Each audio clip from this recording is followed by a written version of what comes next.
Hey, it's Heather Kay. I'm your baby vegan because I'm on a journey and I'm learning what it's like to be vegan. I need to tell you, when I first heard the word vegan was in 1999. I was at university and I made my I guess she wasn't my best friend then, but my friend Anna, I baked her a cake, and I got her a card, and I welcomed her to our family because we were in a support group at university in Ontario, in London, Ontario.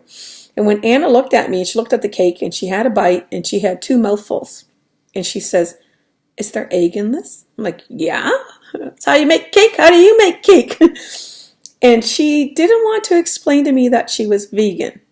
And she goes, she didn't even tell me like it was an egg allergy. She says, "I just don't eat eggs." I basically said, "You're not offending me. Just stop eating it." Right? And then we started walking to school together, and she told me what vegan was.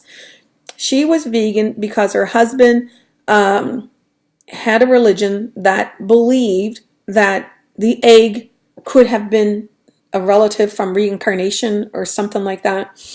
And I said, "Oh, okay, so you think the egg could be your cousin's uncle or something like that." And I wasn't being disrespectful. Don't get me wrong. She grew up with no electricity. And she grew up, she didn't have electricity till she married the man she married. She grew up having wild game for her whole diet, her whole life. And I thought this went against who she was. For the longest time, I truly believed that Anna was vegan because of her husband. Well, Anna is now divorced, and she's still vegan, and she loves it being vegan. We actually talk about recipes and stuff like that, and she wants to have a recipe book. So, got to tell you, back in 1999, I told her I really don't know. So she tried her best of her ability to explain it to me. And I really, for years, could not believe she chose this life. I actually had to look up vegan. And I understood it as an extreme vegetarian. It's like, why can't you be vegetarian? But like I said, she had her own reasons.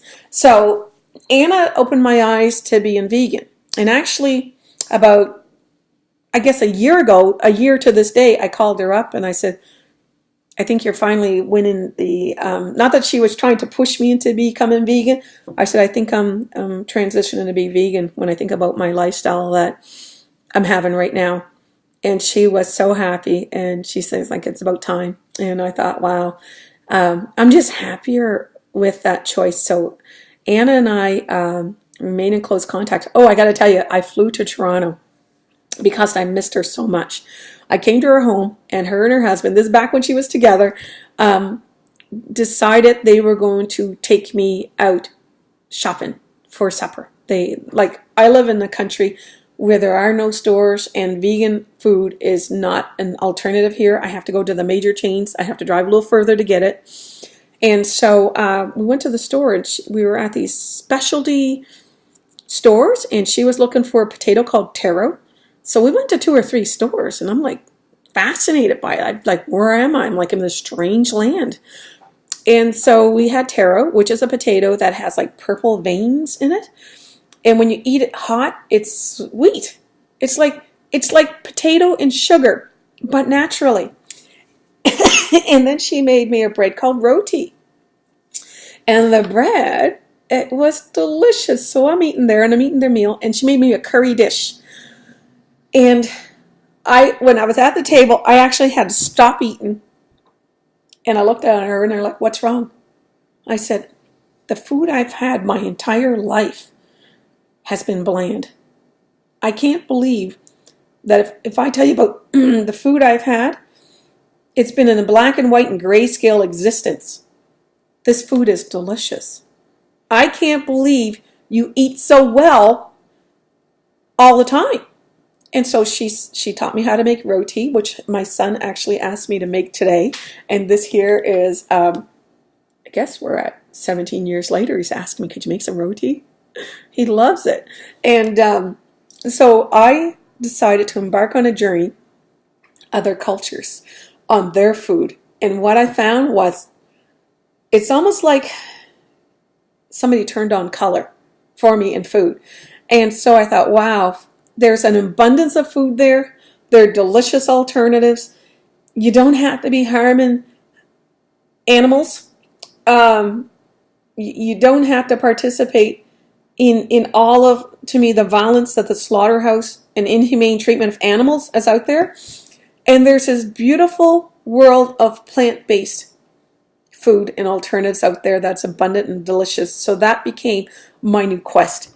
And I'm not there yet because I'm studying and I'm learning and I'm trying to learn what I like. And that's why I call myself the baby vegan, because she opened my eyes. And ever since that day that I sat down and had supper with her and her husband and her family, I was so amazed by how delicious that food was.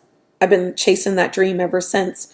And so I'm hoping that throughout these videos I can share my excitement about being a baby vegan. And I don't want ridicule, I want support, because I don't want to be shamed. I don't want to be shamed because, something I ate had an egg in it.